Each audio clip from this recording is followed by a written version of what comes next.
పెద్దపల్లి జిల్లాలోని గౌరెడ్డిపేట గ్రామంలో మంగళవారం అర్ధరాత్రి తర్వాత దొంగలు హల్చల్ చేశారు. గ్రామానికి చెందిన సొన్నాయి టెంకం రామచంద్రం నివాసంలో అతని భార్య లక్ష్మి ఇంట్లో నిద్రిస్తూ ఉండగా దొంగలు మెడలో మంగళసూత్రం లాక్కుని వెళ్లారు. గ్రామ శివార్లో పలు ఇళ్లలో చోరీకి యత్నించినట్టుగా గ్రామస్తులు తెలిపారు.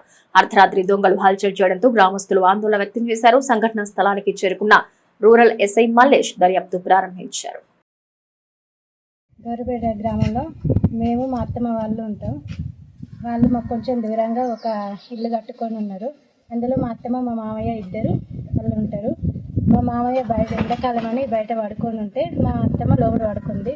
అందులో అంతసేపట్లోనే మా మామయ్యకు దాహం అయితే మంచినీళ్ళు తీసుకురా అంటే లోపలికి పోయి నీళ్లు తీసుకొచ్చి మా మామయ్యకి ఇచ్చి మళ్ళీ లోపలికి వెళ్ళి తలుపులు దగ్గరికేసి పడుకోగానే ఎవరో గుర్తు తెలియని వ్యక్తి వచ్చి మెడలో నుంచి పుస్తల తాడు లాక్కొని వెళ్ళిపోయారు. అంతలో మేము బయటకు వచ్చి హడావిడి చేసేసరికి వాళ్ళు మాకు తెలియలేదు. ఎవరు పుస్తల 3 తులాలు మొత్తం సెట్కి సెట్ తీసుకొని పోయారు.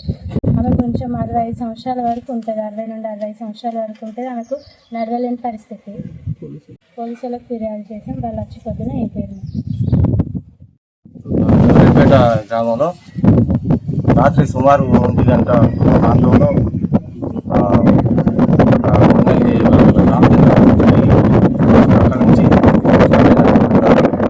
అక్కడ వాళ్ళ ఇంట్లోకెళ్ళి 3 తులాల బంగారం గుంజుకొని వెళ్ళిపోయారు. వాళ్ళు అక్కడ నుంచి వేరే గొల్లోళ్ళ ఇంటికి ఆ 2 ఇళ్ళ అక్కడ తిరిగారు. అక్కడ వస్తువులు ఏం పోలేదు, కానీ అవన్నీ ఎక్కడెక్కడ పడేసారు. ఇక్కడ ఎస్సీ కాలనీ ఇక్కడ వీళ్ళ చాట్ల ఇంట్లో కూడా అలమ్మలు కొట్టిపోయారు.